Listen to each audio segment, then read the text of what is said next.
तहज़नु वाबशिरू बिलजन्नतिल्लती कुन्तुम तुअदून सदक़ल्लाहु मौलाना अज़ीम। बारगाह रिसालत मुआब सल्लल्लाहु तआला अलैहि वसल्लम में दुरूद पाक का हदिया पेश करें। अल्लाहुम्मा सल्लि अला सय्यिदिना व मौलाना मुहम्मद मअदनिल जूदि वल करम व आलिहि व अस्हाबिहिल किराम व इब्निहिल करीम व बारिक व सल्लिम सलातन दाइमतन सरमदन अबदा। अज़ीज़ान गिरामी वक़ार, इस मिंबर पाक पर मुसलसल आप पहली मुहर्रम से उस्ताज़ुल असातिज़ा ख़तीब बेमिसाल आपके हर दिल अज़ीज़ ख़तीब व इमाम उस्ताद गिरामी हज़रत अल्लामा मुफ्ती ज़ुबैर अहमद साहब क़िबला से बयानात सुन रहे थे। मुझ जैसे छोटे आदमी को फिर यहाँ से बोलने की ज़रूरत नहीं होनी चाहिए। यह मोहब्बत है मदनपुरा वालों की, या फिर मैं इसको इस ज़िम्न में समझता हूँ। कंटेंट पूरा जो है वो लंबी वीडियो में होता है, 20 मिनट की, 25 मिनट की। हम तो शॉर्ट वाले हैं और शॉर्ट्स के लिए हम आते भी हैं। हम छोटी छोटी सी चीज़ें आपके सामने देंगे। मुसलसल जो बयानात हैं वो आपने 10 दिन समाअत कर लिए, तारीख़ भी सुन ली, वाक़यात भी सुन लिए, उसकी हिकमतें, बहुत सारी चीज़ें आपने समाअत कर ली।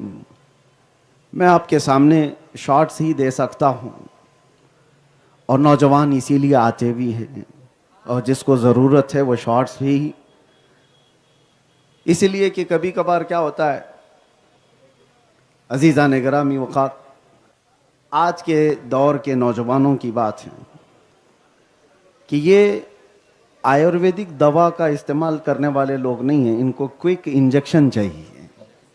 अभी इंजेक्शन दो, शाम में बुखार सही हो जाए। तो इसी वजह से हमें बुलाया जाता है कि एक इंजेक्शन दे दो ताकि गर्म हो जाए। मैं आपके सामने सिर्फ ये बात रखना चाहता हूँ, क्या ये करबला के मैदान में वाक़यात सुनाने और दास्तानें सुनाने या रोने धोने के लिए है करबला? हम रुलाने के लिए या रोने के लिए करबला की दास्तानें नहीं अर्ज करते। हमारा मिशन तो ये है कि करबला सुनाएं, 80 साल का बूढ़ा भी हो तो 25 साल का जवान हो जाए, उसके अंदर जवां मर्दी आ जाए, बुज़दिली ख़त्म हो जाए।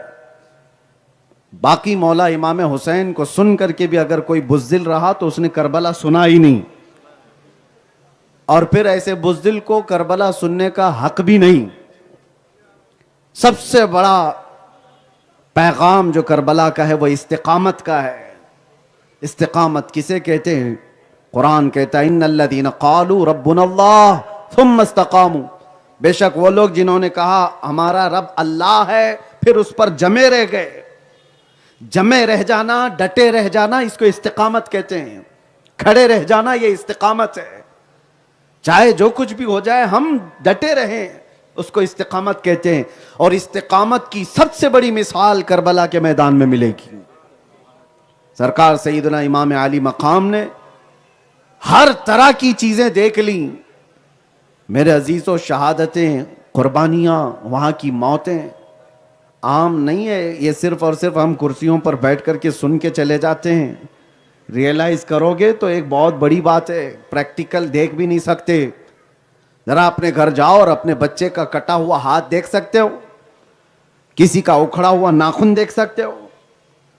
क्या अपने घर में किसी अजीज को छलनी होते हुए देख सकते हो? बाप की रूह तड़प जाएगी, मां बेकरार हो जाएगी।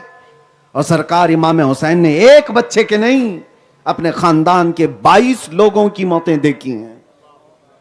22 लोगों की इस तरह से अपने रफ़क़ा, अपने तमाम साथियों की लाशें उठाई। और ऐसे ही नहीं, क्या कोई बाप इस मंजर को देख करके भी खड़ा रह जाए कि उसके जवान बेटे के जिस्म पर घोड़े दौड़ रहे हो और जिस्म को टुकड़े किया जा रहा हो, फिर भी मैदान पर डटा रह गया? इसको इस्तिकामत कहते हैं। इस्तिकामत आज के दौर की नहीं, हर जमाने की जरूरत है। इसीलिए इकबाल ने बहुत अच्छा कहा था, अली का ज़ैब व ज़ीन जिंदा है, फातिमा का चैन जिंदा है। अली का ज़ैब और ज़ैन जिंदा है, फातिमा का चैन जिंदा है। न पूछ इन बेजुबान किताबों से, जब भी अजान हो तो समझ ले हुसैन जिंदा है। जब भी अजान हो तो समझ लो कि हुसैन जिंदा है। हर जमाने की जरूरत है इमाम हुसैन। और वो एक सिर्फ और सिर्फ मुकाबला या एक जंग नहीं थी। आज मैं एक सवाल आपसे करता हूं, क़यामत तक आने वाली एक ऐसी मिसाल और एक ऐसा आइडियल देकर के गया रसूलुल्लाह सल्लल्लाहु तआला अलैहि वसल्लम के उस अजीम नवासे ने। मुझे बताओ, इतना बड़ा मजमा है, मिंबर पर किसी जुआरी को बैठने दे सकते हो आप? किसी शराबी को आने दे सकते हो? मुसल्ले पर मस्जिदों में सफ़ें लगी हुई हैं, कोई शराबी, कबाबी, जुआरी, जिनाकार अगर आगे बढ़ जाए, क्या आप उसकी इक्तिदा में नमाज पढ़ने को तैयार हो? मियाँ शराबी जुआरी तो दूर की बात, दाढ़ी छोटी हो तो उसको पीछे खींच लेते हैं। हमारे यहां तो इमाम का मेयार ही बुलंद है, पायजामा तक देखते हैं। मुक्तदी पीछे लगे रहते हैं, इमाम कैसे चलता है, कैसे बैठता है। तुम्हारा ये मिजाज बना कैसे? तुम्हारा मुसल्ला बिल्कुल पाको साफ होना चाहिए। ये मिजाज दिया है रसूलुल्लाह के नवासे ने, ये मिजाज दिया है। इमाम हो तो हर तरह का पाक हो। अगर इमाम हुसैन यजीद के हाथ में हाथ दे देते तो कयामत तक के लोगों के लिए एक मिसाल बन जाती कि इमाम हुसैन जब फासिक व फाजिर को अमीरुल मोमिनीन मान सकते हैं तो हम अपनी मस्जिदों का इमाम किसी शराबी को क्यों नहीं बना सकते? दलील बन जाती। तो सिर्फ करबला एक दिन का वाकया नहीं था, यह कयामत तक के लिए दलील था, कयामत तक आने वाले मुसलमानों के लिए एक मिसाल था। हमारे अकीदों की, हमारे आमाल की हिफाजत की है रसूलुल्लाह के नवासे ने। आज भी जो हमारी रिवायात जिंदा हैं, यह हुसैन आजम का सदका है।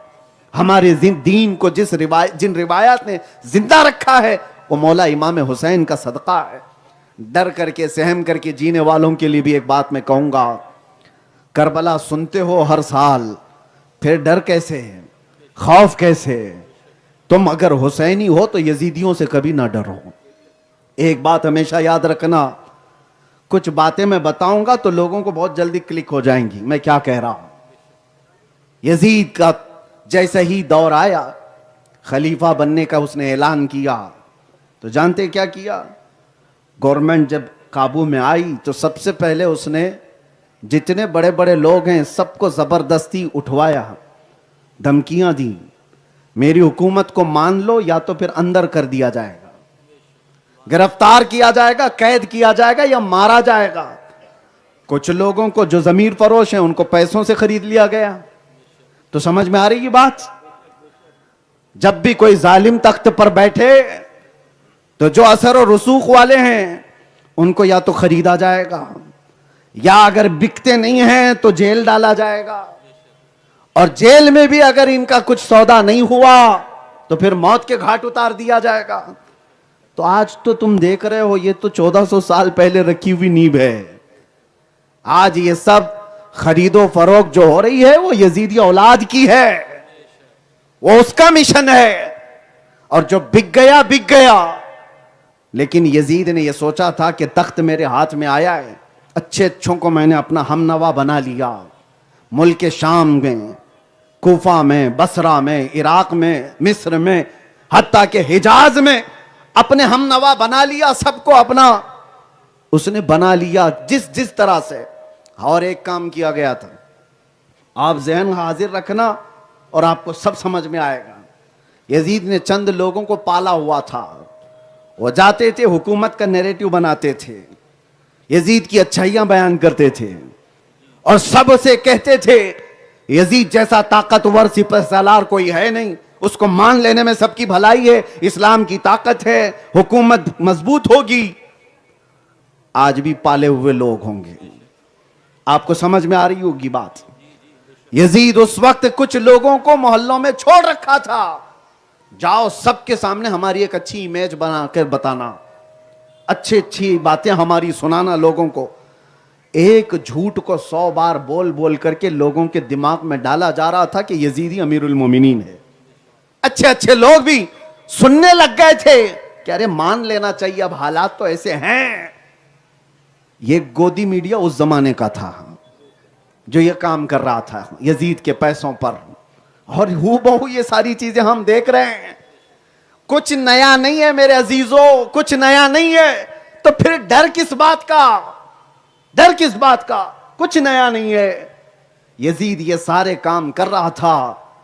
तो एक बात, ऐसे बातिल ताकत को, ऐसे बातिल बादशाह को हमेशा याद रखना चाहिए, पूरे रोए जमीन पर हर कोई बिकता नहीं, कोई तो हुसैन होता है।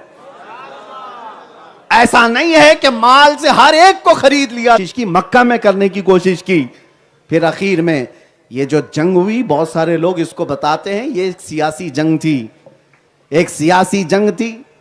और उसको ऐसा लोगों के सामने पेश करने की कोशिश करते हैं कुछ वो लोग जिनको अहले बैत से बुग़्ज़ है, अदावत है, अपने सीनों में छुपाए फिरते हैं।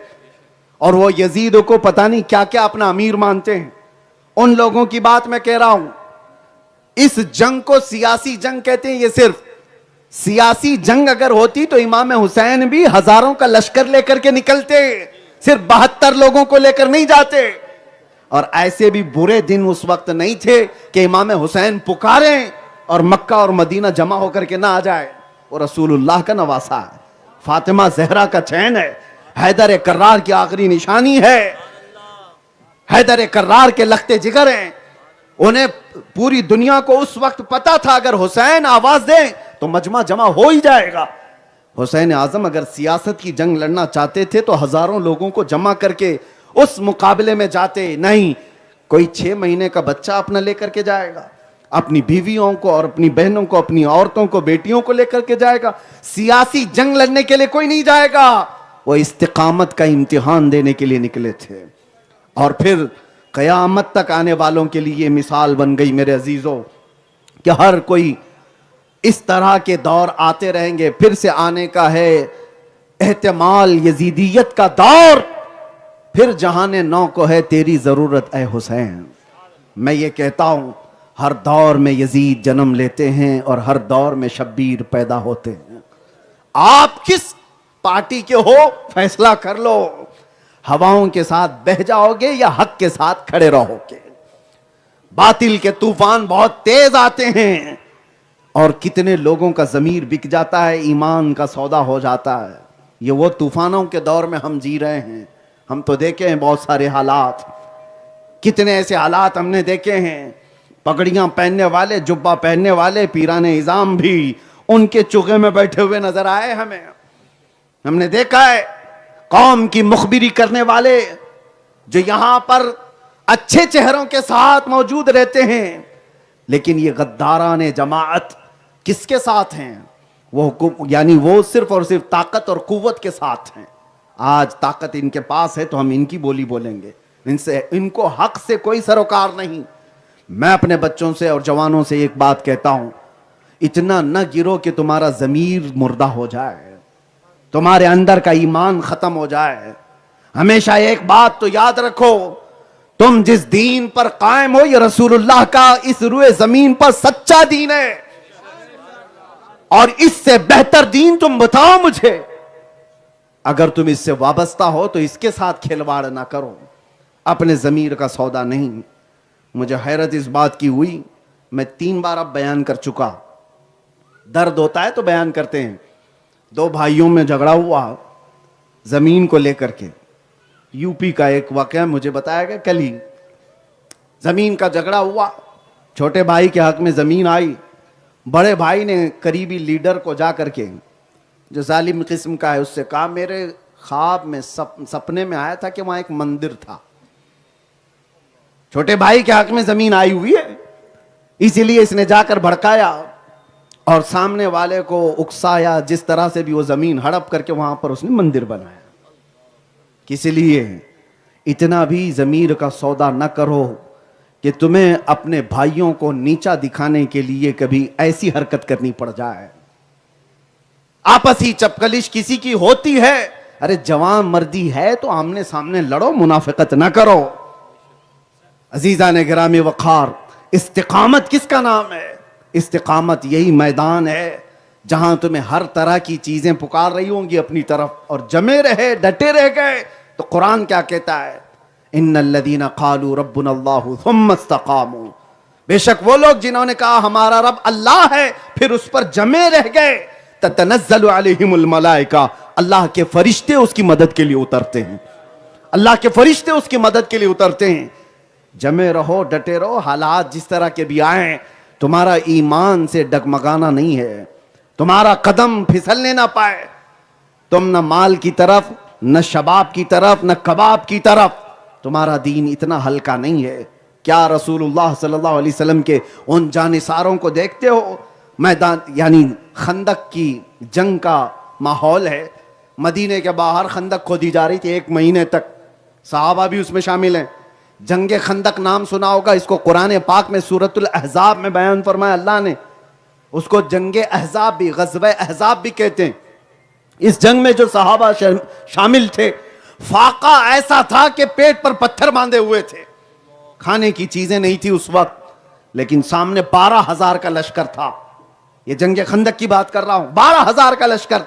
उनके यहां गोश्त भुने जा रहे थे, मजे के सालन पकाए जा रहे थे, वहां से खुशबुएं आती थी, और इधर भूखे सहाबा थे, दिन भर एक खजूर की घुटली पर सबर करके बैठे हुए। रसूलुल्लाह सल्लल्लाहु तआला अलैहि वसल्लम ने सहाबा की तरफ देखा और पूछा, तुम्हें खाने पीने की खुशबुएं उस तरफ से आ रही होंगी, मैं समझ सकता हूं तुम्हारी भूख को, तुम्हारी इस शिद्दत को, भूख को परेशानी हो रही होगी, तुम्हें तुम्हारी भूख परेशान कर रही होगी। साहबा ने अर्ज किया, या रसूल अल्लाह सल्लल्लाहु अलैहि वसल्लम, कसम रब्बे जुल जलाल की, अगर रोटी और बोटी के लिए आए होते तो हम उस तरफ होते, हम तो सिर्फ चेहरे रसूल के लिए आए, हम तो सिर्फ रसूलुल्लाह की वफा के लिए आए हैं। और उन्होंने वफादारी दिखाई, 1 महीने तक वहां पर जमे रहे, डटे रहे। तवज्जो चाहता हूं, कई सहाबा ऐसे थे कि उस जंग में जख्मी हो चुके थे, कई सहाबा, कई लोगों के हाथों की नसें कट चुकी थी, और इस जंग से वापस मदीने आ रहे थे, सिर्फ 5 किलोमीटर का फासला है। मुझे हैरत होती है जब ये बात मैं पढ़ता हूं, 5 किलोमीटर का फासला है जहां से जंगे खंदक हो रही थी, और मदीना। अभी निकले हैं रसूल करीम सल्लल्लाहु तआला अलैहि वसल्लम, थके हुए सहाबा हैं, महीने से बाहर हैं, जख्मी हालत में हैं। बीच रास्ते में जिब्राइल अमीन आ गए और अर्ज किया, या रसूल अल्लाह सल्लल्लाहु अलैहि वसल्लम, अल्लाह की मंशा यह है कि आप अपने सहाबा के साथ बनु नुज़ैर के मुकाबिल में जंग में यहीं से तशरीफ ले जाएं। मदीना अभी सिर्फ 2.5-3 किलोमीटर बचा होगा, और जिब्राइल अमीन आकर के ये पैगाम सुनाते हैं। अल्लाह के नबी ने अपने सहाबा की तरफ देखा, थके हारे हैं, 1 महीने से जंग में हैं, इनकी बीवियां अपने घरों पर अकेली हैं, इनके बच्चे वहां घरों पर हैं। हुजूर पाक सल्लल्लाहु तआला अलैहि वसल्लम सहाबा के जख्मी हालात को देखते हुए उनसे पूछते हैं, जिब्राइल रुक जाओ, मैं मेरे सहाबा से पूछ तो लूं कि ये क्या चाहते हैं। जिब्राइल ने अर्ज किया, या रसूल अल्लाह सल्लल्लाहु अलैहि वसल्लम, आपके सहाबा जैसा चाहें। हुजूर अकरम सल्लल्लाहु अलैहि वसल्लम ने सहाबा की तरफ मुतवज्जो होकर के फरमाया, ऐ मेरे अजीज, अल्लाह का हुक्म आया, जिब्राइल ने कहा कि हमको यहीं से बनु नुज़ैर के मुकाबिल में जाना है, तुम क्या मशवरा देते हो। सहाबा जितने थे उस वक्त, उनके हाथों से खून रिस रहा है।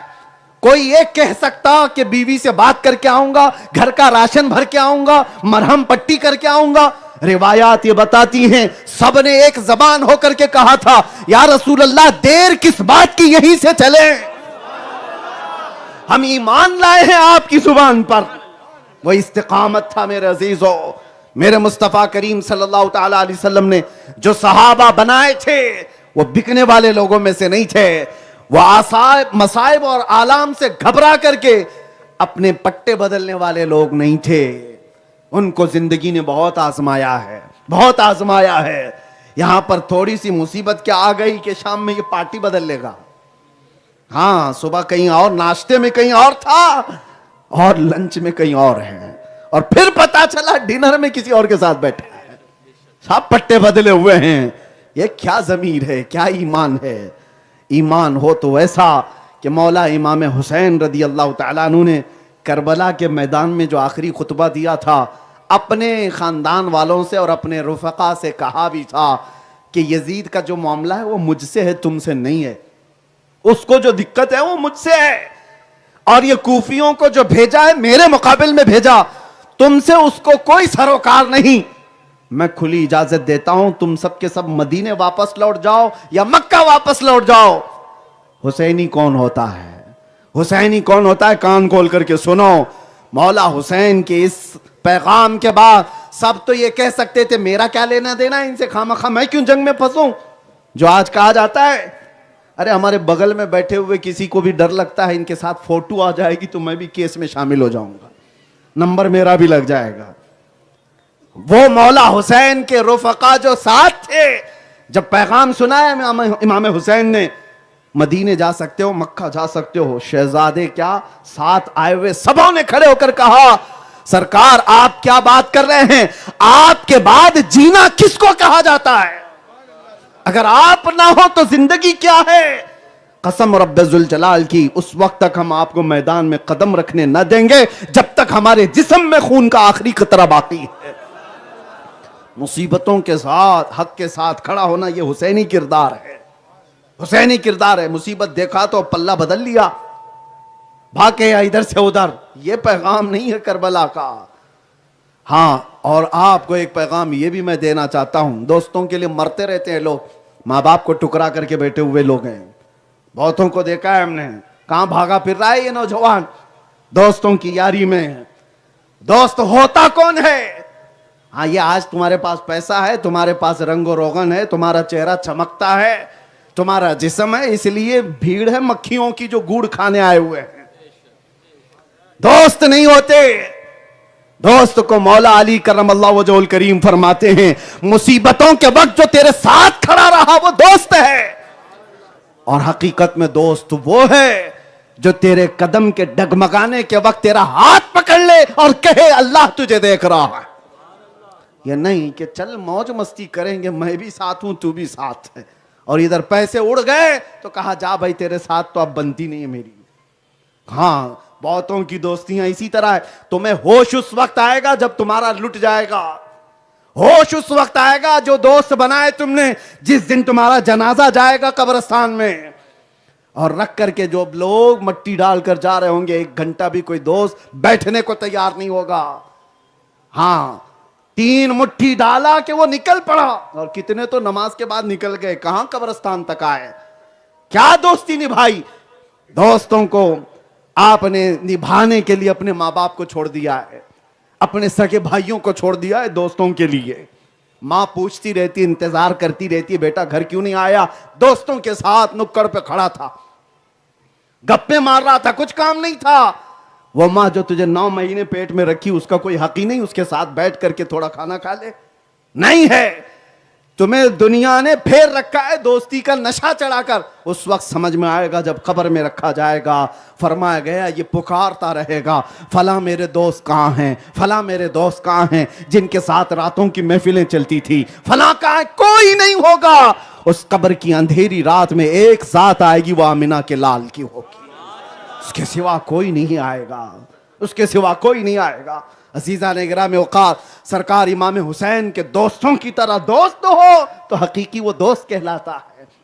आखिरी दम तक तकरीबन 22 मेंबर खानदान अहले बैत से थे, और बाकी 50 के करीब इमाम हुसैन के चाहने वालों की जमात थी, जो 72 की तादाद है। 50 या 60 लोग ऐसे थे जो खानदान के नहीं थे लेकिन इमाम हुसैन के मुहिब्बीन में से थे, चाहने वालों में से थे, लेकिन उन सब की शहादत हुई। और तारीख ये बताती है जब तक वो 50-60 लोग जिंदा थे, खानदाने अहले बैत के एक शहजादे को भी जंग में उतरने नहीं दिया, उन्होंने उतरने नहीं दिया। जब तक वो लोग जिंदा थे कोई इमाम हुसैन के खानदान वालों को आने नहीं दिया। दोस्ती हो तो ऐसी हो, हक अदा करने वाली दोस्ती। अजीजा ने गिराम वक़ार, ये थी बात इस्तिकामत की। इस्तिकामत इसको कहते हैं कि 6 महीने का बच्चा तुम्हारे हाथों में तड़प रहा हो। इस्तिकामत इसे कहते हैं तुम्हारी बहन और तुम्हारी बच्चियों के हलक सूख चुके हों। इस्तिकामत किसे कहते हैं? जवान बेटे की लाश पर घोड़े दौड़ रहे हों। इस्तिकामत किसे कहते हैं? सगे भाई के बाजू काट दिए गए हों। ये सब देख करके आदमी तो पागल हो जाए। हमने तो जेलों में देखा कितने तो दिमाग से पैदल हो जाते हैं, उनका संतुलन बिगड़ जाता है, पागलों का एक यार्ड ही बनाया जाता है डिप्रेशन में आकर के। और वहां डिप्रेशन किस बात का, खाली दरवाजे ही तो बंद हैं और क्या है। और इमाम हुसैन के साथ जो हुआ, आम आदमी होता तो पागल हो नहीं हो जाता, डिप्रेशन का शिकार नहीं होता। वो कैसी कुव्वत थी, वो कैसा तवक्कुल और कैसा यकीन था। हर कुर्बानी के बाद इमाम हुसैन ने बारगाह इलाही में सिर्फ इतना कहा, मौला तेरे नबी के दीन के लिए मेरी इस अदना कुर्बानी को कबूल फरमा दे। आज मेरे अजीजों, ये इस्तिकामत है। उसके बाद दूसरी चीज इस मैदान से जो पैगाम मिलता है वो मैं आपको बताता हूं। कभी भी तादाद से ना घबराओ, तादाद से ना घबराओ। वो 72 लोग थे, उनके मुकाबले में जालिम यजीदियों को आना था तो 200 आते, 300 आते, 400 आते, लेकिन तारीख बताती है 22,000 आ गए थे, 22,000 आ गए थे। तो इससे ये बात समझ में आती है, हर जमाने के फिरौन को अहले हक से डर लगता है, चाहे एक ही क्यों ना हो, और तादाद बड़ी लेकर के आता है हमेशा फिरौन का लश्कर। और वो तो करबला की बात थी, सदियां बीत गईं। अभी आपके जमाने में भी सुना होगा आपने, इराक के लीडर सद्दाम हुसैन की जब जंग हुई थी, 45 कंट्रियां मिलकर के आ गई थी, 45 मुल्कों की फौजें आई थी, और वो भी 15 साल तक सैंक्शन लगाने के बाद, पाबंदियां लगाने के बाद। ये रीत और ये रिवाज नया नहीं है। इमाम हुसैन को भी 3 दिन पहले से सैंक्शन लगाए गए थे, पानी नहीं जाएगा, खाना नहीं जाएगा। हर दौर में ये सिमिलरिटी दिखती है कि जालिम हमेशा ये कोशिश करता है, पहले खाना पानी सब बंद करो, कमजोर करो, फिर मुकाबला करो।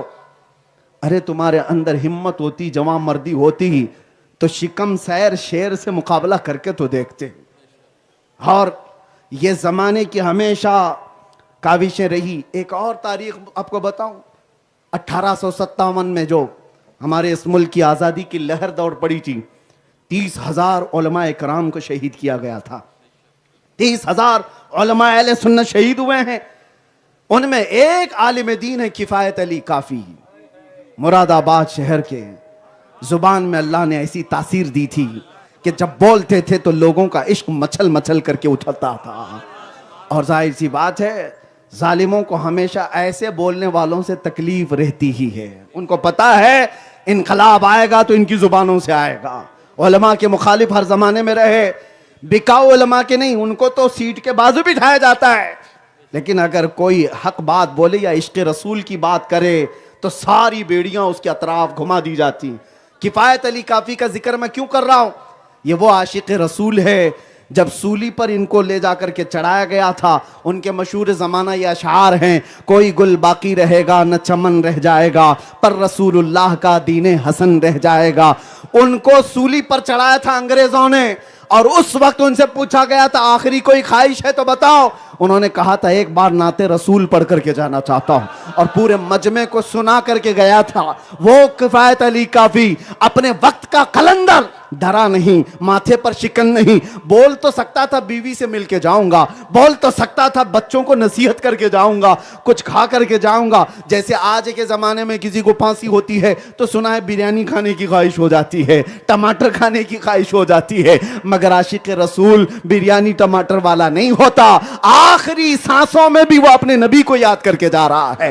कहता है कोई गुल बाकी रहेगा न चमन रह जाएगा, पर रसूलुल्लाह का दीने हसन रह जाएगा। सब फना हो जाएंगे काफी वो, लेकिन हश्र तक नाम हजरत का जुबानों पर चलन रह जाएगा।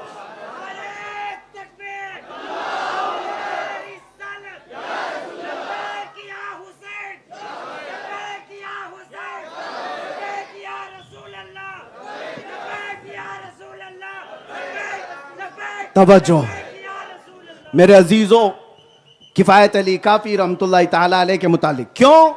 सिर्फ इसलिए कि वो हक बात कहने वाले, हक बात कहने वाले एक आलिम दीन को सूली पर चढ़ाया गया था तो 3,000 लोग गिरफ्तार करने आए थे। 3,000 लोग गिरफ्तार करने आए। मेरे अजीजों, हर जमाने में यजीद के इस तादाद को आप तवज्जो दें। अब मैं खत्म करने ही वाला हूं, क्योंकि मैं शुरू में ही कहा था हम शॉर्ट्स वाले हैं, कंटेंट्स आपने 10 दिन आपने समाअत कर लिया।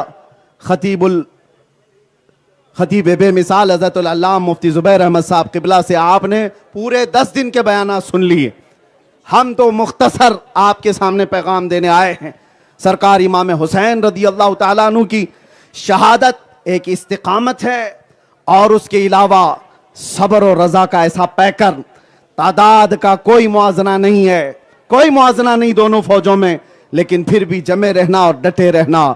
तीसरी बात, ऐ नौजवानों, जवानी अल्लाह तबारक व तआला तुम्हें नशा के अड्डों पर गुजारने के लिए नहीं दिया है। करबला के मैदान में अपनी जानें देने वाले जो जवान थे, उसमें मौला अली अकबर हैं, इमाम कासिम हैं। कभी आपने उनकी उम्रें सुनी है?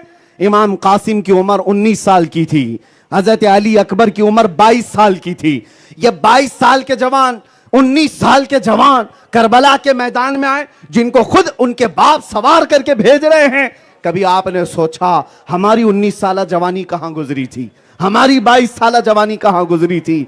आज मुंबई के इलाकों में नौजवानों के इन हालात को देखता हूं तो दिल पर छुरियां चलती हैं। क्या नशे के अड्डों पर तुम्हें बैठने के लिए पैदा किया गया था? क्या नशा बेचने के लिए या नशा को प्रमोट करने के लिए तुम्हें पैदा किया गया था? हमारे मोहल्लों में ये सारी चीजें कैसे आई? अजीजा ने गिरामी वक़ार, उन नौजवानों को देखो और याद करो, कल क़यामत के दिन जवानाने हुसैन का अगर मुकाबला हो, तुम्हारे सामने आना हो, क्या जवाब दोगे? क्या जवाब दोगे? वो 19 साल की जवानी में अपने बाप के साथ दीन बचाने के लिए करबला पहुंचे हुए थे, और तुम 19 साल और 22 साल की जवानी में पबजी खेलते हुए रात गुजार रहे हो। तुम्हारे हालात ये हैं कि इंटरनेट में फंसे हुए हो। बगैर किसी काम के जो जिंदगी है वो बेकार है, धरती का बोझ है। मौत उसकी जिसका जमाना करे अफसोस, मौत उसकी जिसका करे जमाना अफसोस। यूं तो यहां आए हैं सभी मरने के लिए, यूं तो यहां आए हैं सभी मरने के लिए। जब तुम्हारा लाशा जाए तो दुनिया को गम हो कि काम का बंदा चला गया। ऐसा ना हो कि दुनिया ये कहने पर लग जाए अच्छा हुआ कचरा चला गया। ऐसा ना हो तो जवानी तुम्हारी काम की हो, बामकसद हो। करबला के इस मैदान का एक पैगाम जवानों के लिए। तीसरी बात, मुझे 4 ही चीजें अर्ज करनी थी। एक इस्तिकामत, एक तादाद से ना घबराना, दूसरे जवानों का अपना किरदार, तीसरे और चौथे औरतों के लिए पैगाम करबला के मैदान से। आखिरी वक्त था इमाम हुसैन का, जब जा रहे थे घोड़े पर तो बीबी सकीना आकर के घोड़े को पकड़ लेती हैं। 9 साल की थी, घोड़ा आगे बढ़ नहीं रहा था। उतर करके मौला हुसैन ने देखा तो सकीना खड़ी हैं, तो बीबी सकीना को उठाया और कहा सरकार सैयदुल इमाम हुसैन ने कि सकीना, तुम खानदान नबुव्वत की बच्ची हो, तुम अहले बैत से हो। एक बात की नसीहत करते हुए इमाम हुसैन गए थे अपनी औरतों को, मैं जा रहा हूं, अगर वापस नहीं आया तो इन औरतों में से कोई भी मेरी मौत पर मातम न करे, सीना ना पीटे, चेहरा ना खोले, बाल ना बिखेरे, इसलिए कि रसूलुल्लाह ने इन तमाम चीजों को जिहालत के काम फरमाए हैं, जमाने जाहिलियत के काम है। रोना पीटना, धोना, बेपर्दा होना।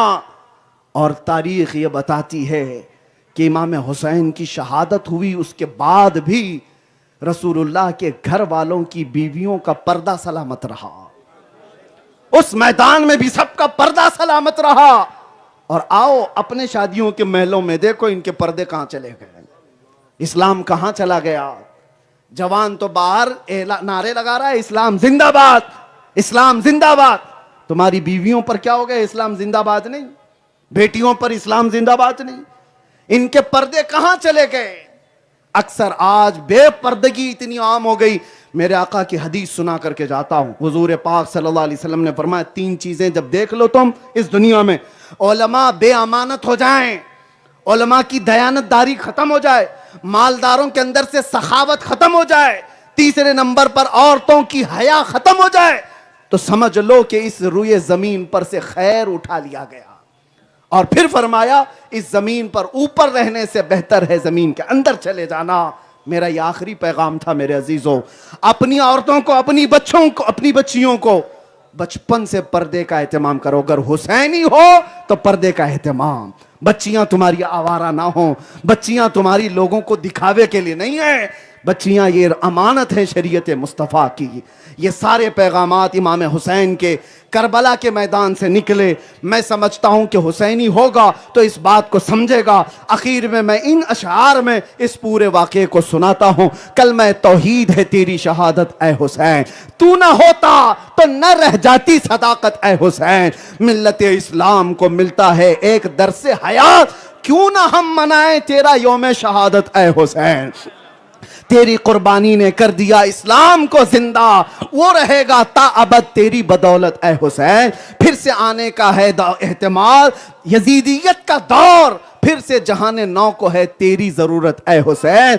मेरे आमाल चाहे कुछ भी हो अकीदा है मेरा, मेरे आमाल कुछ भी हो अकीदा है मेरा, बख्शवाएगी मुझे तेरी मोहब्बत ए हुसैन। कत्ले हुसैन असल में मर्गे यजीद है, इस्लाम जिंदा होता है हर करबला के बाद। लब्बैक या रसूल अल्लाह, लब्बैक या रसूल अल्लाह, लब्बैक या रसूल अल्लाह। रास्ता दे दें, हजरत को जाने दें।